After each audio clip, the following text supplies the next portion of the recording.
Hello பசங்களா, நம்ம இன்னைக்கு வந்து சப்பாத்திக்கும் பூரிக்கும் மாவு எப்படி பிசையறதுன்னு சொல்லி பார்க்கலாம். ரொம்ப சின்ன சின்ன ட்ரிக்ஸ் தான்.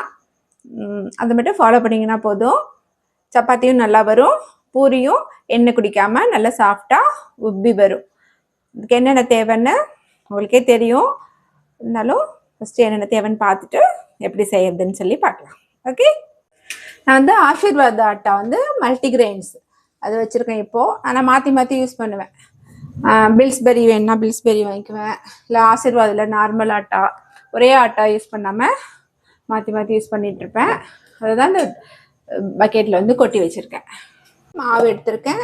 நல்லெண்ணெய் இல்லைன்னா நெய் எது வேணாலும் எடுத்துக்கலாம். ஏன்னாக்கா வீட்டு வந்து கொஞ்சம் ஹீட்டு ஜாஸ்தி, கொஞ்சம் சில பேருக்கு அடிவயிறு வலிக்கிற மாதிரி இருக்கும். அதனால நல்லெண்ணெய் இல்லைன்னாக்கா நெய் ஊற்றி பசைஞ்சுக்கோங்க. அதுக்கப்புறம் சால்ட்டு வேணும், அப்புறம் வந்து தண்ணி வேணும். ஒரு கோதுமை மாவும் ஒரு அளவுக்கு தண்ணி எடுக்கும். நம்ம எவ்வளோ வேணுமோ பார்த்து பிசைஞ்சிக்கலாம். இந்த அளவில் நான் சொல்கிறேன். இப்போ வந்து நம்ம ஒரு டம்ளர் இந்த அளவு டம்ளர் எடுத்துக்கிறேன். ஃபஸ்ட்டு பூரிக்கு மாவை பிசைது காட்டுறேன். இதில் வந்து 2 டம்ளர் மாவு போடுறேன். 2 டம்ளர் மாவுக்கு ஒரு 1/4 டீஸ்பூன் உப்பு, இவ்வளோ போதும். எண்ணெய் வந்து ஒரு டேபிள் ஸ்பூன், நல்லெண்ணெய் இல்லைன்னா நெய் ரெண்டும் ஊற்றுனீங்கனாக்கா இது வந்து கொஞ்சம் ஹீட்டு கோதுமை, இதனால சில பேருக்கு அடி வயிற்று வலியெல்லாம் வரும். அந்த வலி வராமல் இருக்கணும் அப்படின்னாக்கா நல்லெண்ணெய் இல்லைன்னாக்கா நெய் ரெண்டுத்துல ஏதாவது ஒன்று ஒரு ஸ்பூன் சேர்த்துக்கங்க. சேர்த்துட்டு அதுக்கப்புறமா பசைங்க. இப்போ வந்து 2 டம்ளர் மாவுக்கு வந்து 1 டம்ளர் தண்ணி எடுத்துருக்கேன். இதில் வந்து 3/4 வாசியாக பயமே இல்லாமல் ஊற்றிடுங்க.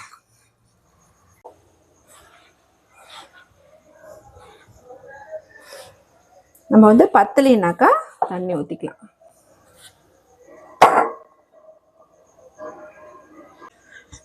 பாருங்க, 2 கப்பு மாவுக்கு 1 கப்பு தண்ணி எடுத்திருந்தேன். இவ்வளோ தண்ணி மிச்சம் இருக்குது. இது பூரிங்கிறதுனால. சப்பாத்தியா இருந்தாக்கா இது ஃபுல்லாவுமே நம்ம ஊற்றிடலாம். பூரிக்கு மாவு பிசையும் போதும் நீங்கள் ரொம்ப டைட்டாக பிசைஞ்சிங்கனாக்கா பூரி வந்து ரொம்ப ஹார்டாக இருக்கும், இந்த மாதிரி ரொட்டி மாதிரி வந்துடும்.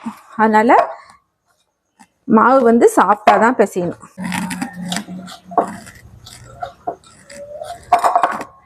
ஒரு 2 மினிட்ஸ் மட்டும் பிசைஞ்சா போதும். ரொம்ப போட்டு பரோட்டாக்கு பிசைகிற மாதிரிலாம் பிசையணும்னு அவசியம் கிடையாது. நம்மளுக்கே தெரியும், எல்லாம் சேர்ந்து லைட்டாக ஒரு சாஃப்ட்னஸ் வரும்.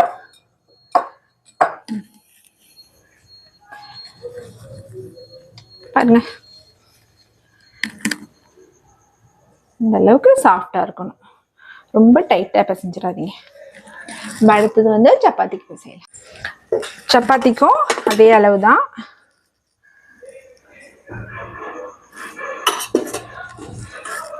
நான் வந்து 2 டம்ளர் எடுத்திருக்கேன். நான் உங்களுக்கு காமிக்கணுங்கிறதுக்காக நான் டம்ளர் யூஸ் பண்ணுறேன், இல்லைனாக்கா நான் கரண்டிலேயே எடுத்து போட்டுருவேன். அளவு தெரியணுங்கிறதுக்காக தான். அதே மாதிரி தான் உப்பு போட்டுக்கோங்க. எண்ணெயும் அதே அளவு தான், 1 டேபிள் ஸ்பூன் அளவுக்கு எண்ணெய் ஊற்றிட்டு. இப்போ நீங்கள் நைட்லலாம் செய்கிறீங்க, சப்பாத்தி பூரி எல்லாம் நைட்டில் செய்கிறீங்கன்னு வச்சுக்கோங்க. அந்த மாதிரி சமயத்தில் வந்து செரிக்காது அப்படின்னு ஃபீல் பண்ணிங்கனாக்கா கொஞ்சோண்டு ஓமம் இருந்துச்சுன்னா போட்டுக்கலாம். ஆக்சுவலாக நான் நைட்டில் பூரிக்கெல்லாம் ஓமம் போட்டு தான் இப்போ செய்வேன். நைட்டில் செய்யும்போது இப்போ நான் உங்களுக்கு வந்து பூரி வந்து நல்லா தான் வரும் ஓமம் போட்டாலும். பாருங்கள், கொஞ்சமாக ஓமம், இது வந்து செரிக்கிறதுக்காக. ஆக்சுவலி இது பூரியில் போடலாம். சப்பாத்தியில் வந்துட்டு கஸ்தூரி மேத்தி இருக்குது பார்த்தீங்களா, அதை போட்டு பிசைஞ்சிங்கனாக்கா உங்களுக்கு நல்லா ஃபைபர் கிடைக்கும். நல்லா இப்படி உதுத்து விட்டுக்கோங்க.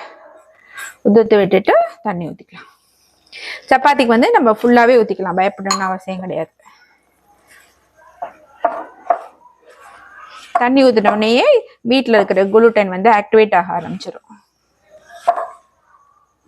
இப்போ புதுசாக என்ன சொல்கிறாங்க அப்படின்னு பார்த்தீங்கன்னாக்கா, அரிசியிலையும் கோதுமையிலையும் ஃபைட்டிக் ஆசிட்னு ஒன்று தான். அது வந்து நம்மளோட இந்த கோதுமை அரிசியிலலாம் ஒரு சில சத்துக்கள்லாம் இருக்கு இல்லையா, அதெல்லாம் வந்து நம்ம உடம்புல வந்து போக விடாமல் தடுக்குதான்.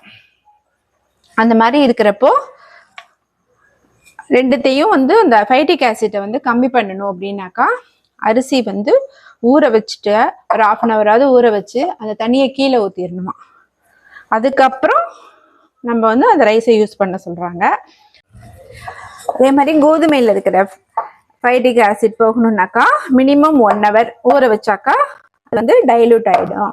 அதுக்கப்புறம் ஊற வச்சு செய்யுங்கன்னு சொல்கிறாங்க. நான் முன்னாடியெல்லாம் ஊரெல்லாம் வைக்க மாட்டேன். மாவு பிசைஞ்சிட்டு உடனே சப்பாத்தியோ பூரியோ போட்டுருவேன். இப்போ வந்து டாக்டர்ஸே சொல்கிறாங்க, அதனால நம்ம 1 ஹவர் ஊற வைக்கிறதுல என்ன ஆகிடுது. அதனால செய்யறதுக்கு ஒரு 1 ஹவர் முன்னாடியே நம்ம வந்து இதை பிசைஞ்சு வச்சிடும். இது வந்து டிஃப்ரென்ஸ் இதுதான் உங்களுக்கு. லைட்டாக ஒரு பிசு பிசுப்பு இருக்கு பாருங்க. கோதுமை மாவு அப்படின்னாக்கா இந்த மாதிரி லைட்டாக ஒரு பிசு பிசுப்பு இருக்கணும். நான் 2 மாவையுமே காமிக்கிறேன் பாருங்க. இது வந்து இது அந்த அளவுக்கு பிசு பிசுப்பு இல்லை பாருங்க. இது வந்து லைட்டாக கையில் ஒட்டுற அளவுக்கு ஈரத்தன்மையோட இருக்குல்ல. இது சப்பாத்திக்கு, இது வந்து பூரிக்கு. 2 மாவையுமே நம்ம 1 ஹவர் ஊற வச்சிடலாம்.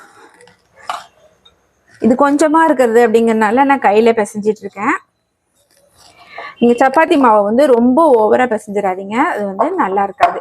ஒரு 2 நிமிஷம் பிசைங்க, அதுக்கு மேலே பிசையாதீங்க. அப்புறம் மாதிரி சவுக்கு சவுக்குன்னு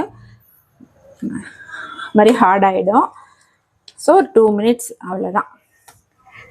இந்த மாவையும் நல்லா ஒரு தட்டு போட்டு மூடி வச்சுருவோம். ஒரு 1 ஹவர் கழித்து நம்ம வந்து யூஸ் பண்ணலாம். நம்மளோட மாவு வந்து ரெடி ஆயிடுச்சு. 1 ஹவர் ஆயிடுச்சு. இது வந்து ஓமம் போட்டது வந்து சப்பாத்தி மாவு, இது வந்து பூரி மாவு. ரெண்டுமே சாஃப்டாக தான் இருக்கணும். வந்து லைட் அவ்வளோதான். எப்போவுமே நம்ம பூரிக்கு வந்து மாவு உருட்டும் போது நீங்கள் என்ன பண்ணுறீங்கனாக்கா ரொம்ப பொடிசாலாம் உருட்டாதீங்க. சப்பாத்தி மாவை விட ஒரு 3/4 சைஸுக்கு, ஒரு பெரிய சைஸ் லெமன் அளவுக்கு உருட்டினீங்கன்னா தான் நம்மளுக்கு கரெக்ட் சைஸான பூரி கிடைக்கும். ரொம்ப குட்டி குட்டியாக போட்டிங்கனாக்கா ரொம்ப மெலிசாக தேய்க்கிற மாதிரி இருக்கும். அதுக்கப்புறம் பூரி உப்பாது. ஸோ ஒரு பெரிய சைஸ் லெமன் அளவுக்கு மாவு உருட்டிக்கோங்க. இது எப்படி தேய்க்கிறதுன்னு பார்க்கலாம். நம்மளுக்கு வந்து பூரி தேய்க்கும் போது மாவில் வந்து உங்களுக்கு வந்து ஈரப்பதம் அதிகமாக இருக்க மாதிரி இருந்தது, உங்களுக்கு வந்து மாவு தொட்டு தேய்ச்சி தான் பழக்கம் அப்படின்னாக்கா அதுக்கு வந்து நம்ம கார்ன்ஃப்ளவர் எடுத்துக்கோங்க. பூரிக்கு வந்து கார்ன்ஃப்ளவர் தொட்டு தேய்ங்க. அப்படி இல்லைன்னாக்கா எண்ணெய் தொட்டு தேய்ங்க. உங்களுக்கு எது வந்து கன்வீனியண்ட்டாக இருக்கோ அதை யூஸ் பண்ணிக்கோங்க. நான் ஃபஸ்ட்டு உங்களுக்கு வந்து கார்ன்ஃப்ளவர் போட்டு தேய்ச்சி காமிக்கிறேன்.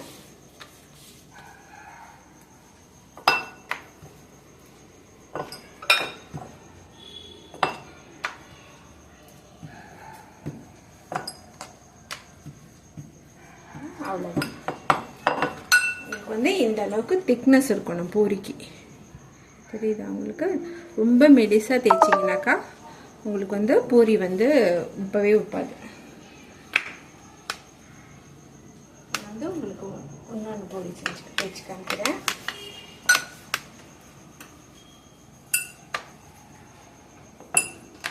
மெலிசா போட்டிங்கனாக்கா உங்களுக்கு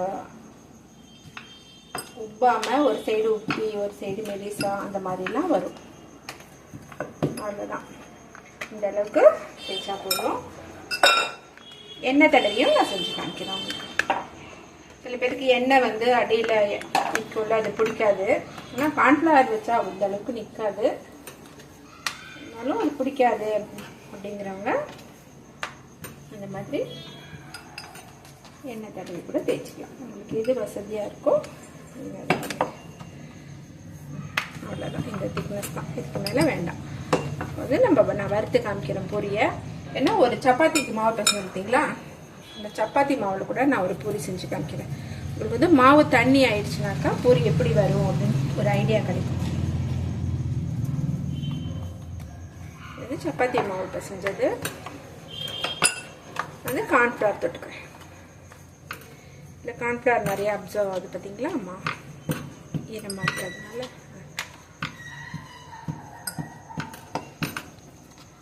இது வந்து சப்பாத்தி மாவில் போட்டது. வந்து இப்போ பூரி சுடலாம்.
இப்போ வந்து சப்பாத்தி எப்படி தேய்க்கிறதுன்னு பார்க்கலாம்.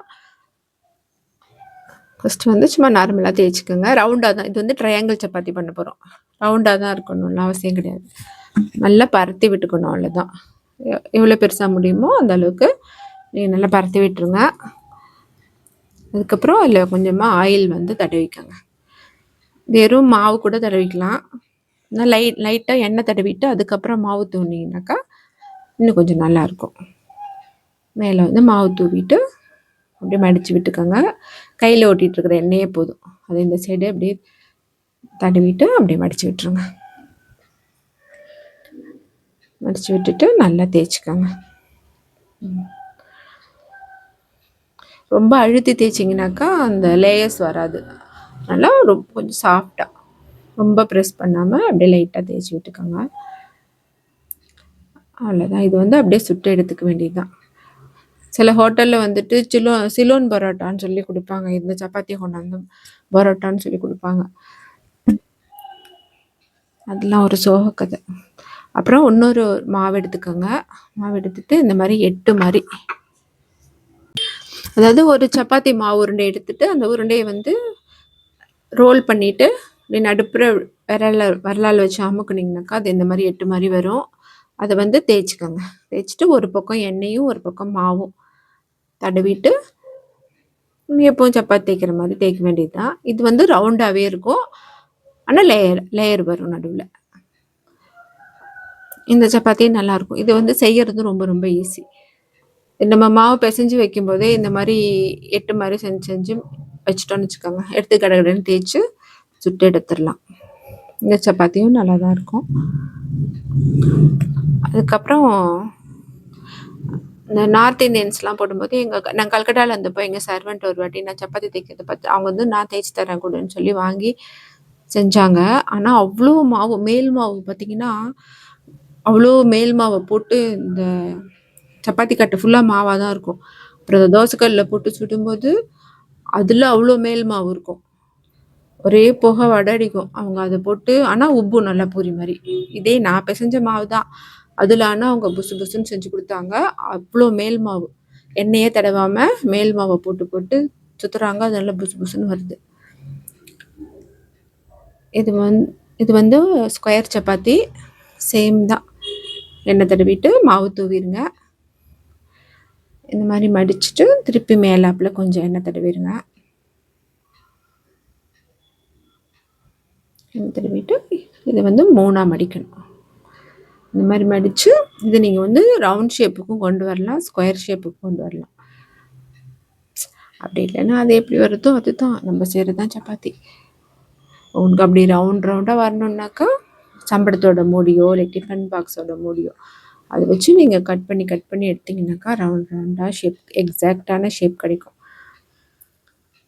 நம்ம வீட்டுக்கு தான் செய்கிறோம் அப்படின்னா இது போதும். அவ்வளோதான், ஸ்கொயர் சப்பாத்தி ரெடி ஆயிடுச்சு.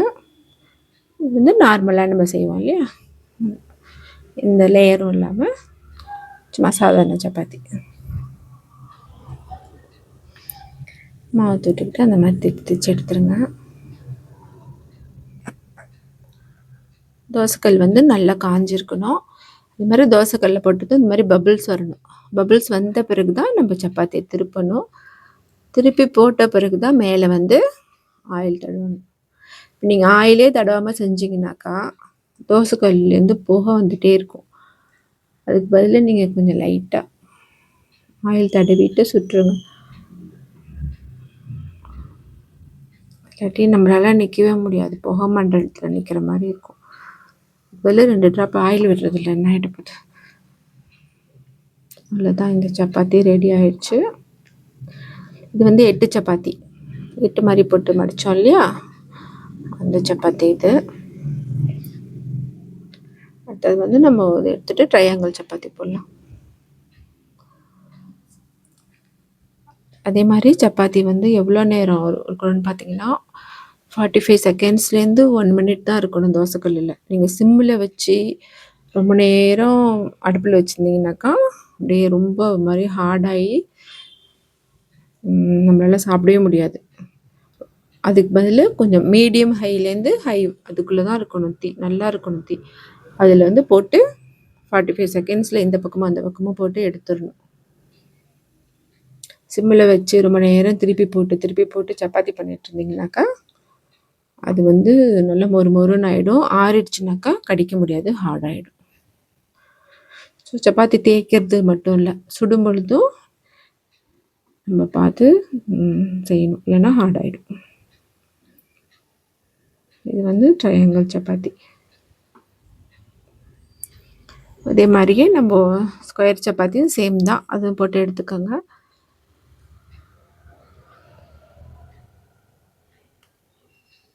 நீட்டாக செவந்தால் போதும்.